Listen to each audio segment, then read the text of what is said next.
Assalamualaikum warahmatullahi wabarakatuh. Perkenalkan saya Alif Muhammad Aditya dan di sini saya akan membuat tugas pengganti absensi pertemuan 7. Oke, sebelumnya saya telah membuat laporan praktikum jaringan komputer untuk pertemuan 7, yaitu topiknya pemahaman tentang IPv6 dan penggunaan alat dalam configure IPv6 addressing PKA. Oke, tujuan praktikumnya atau tujuan laporan praktikumnya itu yang pertama memahami konsep dasar dan keuntungan menggunakan IPv6. Lalu ada mempelajari cara mengkonfigurasi alamat IPv6 pada perangkat jaringan. Lalu menggunakan alat yang tersedia dalam paket tracer untuk konfigurasi dan pengujian jaringan IPv6. Lalu alat dan bahannya, yang pertama ada software Cisco Packet Tracer versi 12.6.6, lalu ada file latihan configure IPv6 addressing, lalu ada PC atau laptop. Nah, perangkat pada diagram jaringan, yang pertama ada router, yaitu kegunaannya berfungsi untuk menghubungkan jaringan lokal ke jaringan yang lebih luas seperti WAN atau internet. Pada diagram ini, R1 menghubungkan beberapa subnet IPv6 ke internet melalui ISP atau Internet Service Provider. Router juga berfungsi untuk meneruskan paket data antar jaringan dengan menggunakan tabel routing. Switch S1 dan S2 kegunaan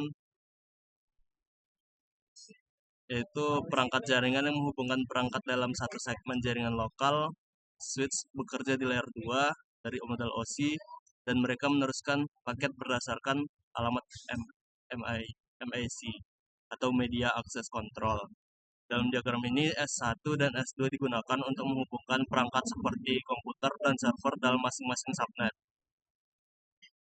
Lalu ada PC yang kegunaannya digunakan oleh pengguna akhir untuk mengakses sumber daya jaringan dan internet. Setiap PC di subnet yang berbeda bisa digunakan untuk berbagai fungsi bisnis seperti penjualan, penagihan, dan desain teknik. Yang keempat, server. Server adalah komputer yang menyediakan layanan kepada perangkat lain dalam jaringan. Pada diagram ini, server accounting mungkin digunakan untuk aplikasi keuangan dan akuntansi, sedangkan server CAD mungkin digunakan untuk aplikasi desain komputer. Alamat IPv6 yang digunakan.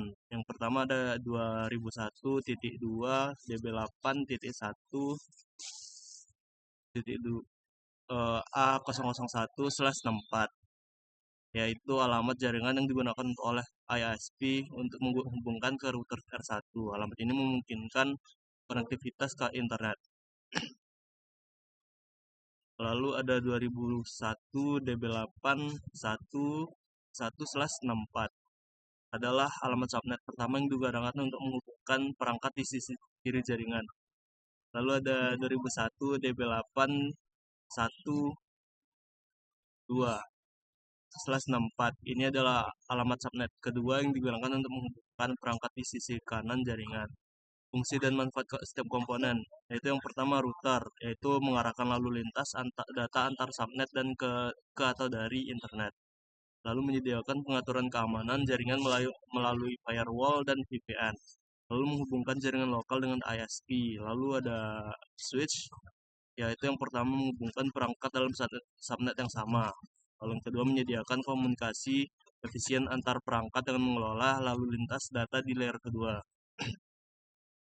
Lalu memungkinkan pembagian jaringan menjadi VLAN untuk segmentasi dan keamanan. Lalu ada PC dan server, yaitu PC digunakan oleh end user untuk aplikasi bisnis sehari-hari. Lalu server menyediakan layanan khusus kepada pengguna di jaringan.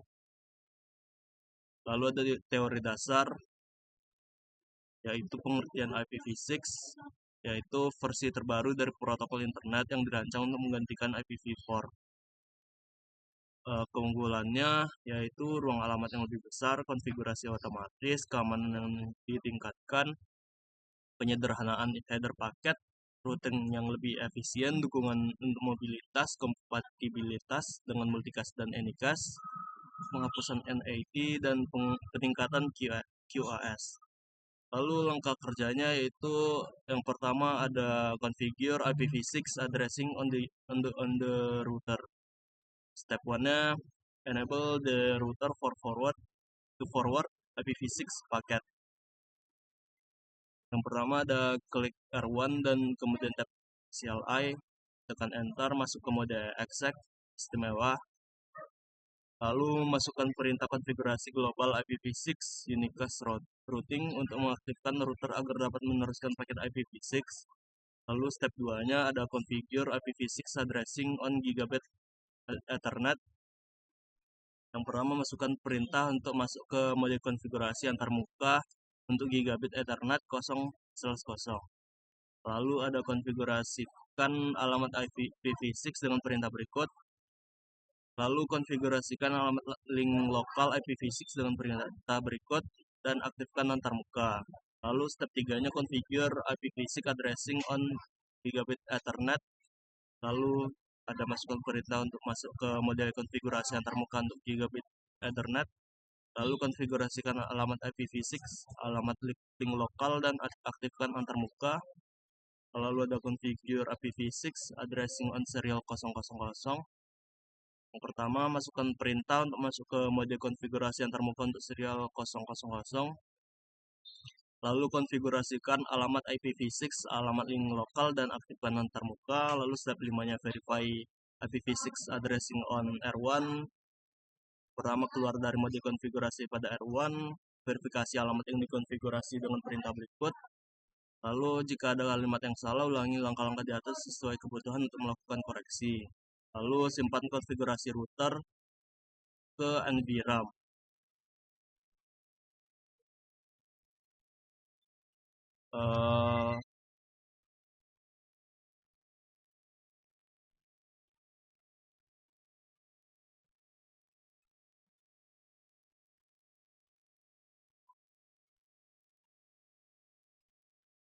Lalu ada part 2-nya, yaitu configure IPv6 addressing on the servers. Lalu ada configure step 1-nya configure IPv6 addressing on the accounting server. Yang pertama klik accounting dan klik tab desktop. Lalu ke IP configuration, lalu setel alamat IPv6 ke 2001 DB8 114 dengan prefix /4, lalu setel gateway IPv6 dengan ke alamat link lokal FE80/1, lalu step 2-nya configure IPv6 addressing on the get server. Ulangi langkah-langkah seperti pada step 1 untuk mengkonfigurasi CID server, gunakan alamat dari addressing table. Lalu pertiganya configure IPv6 addressing on the clients. Step 1-nya configure IPv6 addressing on the sales and set client. Step 2-nya configure IPv6 addressing on the engineering and design client. Part 4-nya test and verify network connectivity. Yang pertama stepnya open the server web page from the clients. Step 2 open the ISP. Lalu selanjutnya kesimpulannya, yaitu praktikum ini berhasil menunjukkan cara mengkonfigurasi alamat IPv6 pada perangkat jaringan menggunakan Cisco Packet Tracer. Kami berhasil mengkonfigurasi alamat IPv6 pada router, server, dan klien, serta menguji konektivitas antar perangkat. Praktikum ini membantu dalam memahami keuntungan IPv6 dan cara konfigurasi. Sekian, terima kasih. Assalamualaikum warahmatullahi wabarakatuh.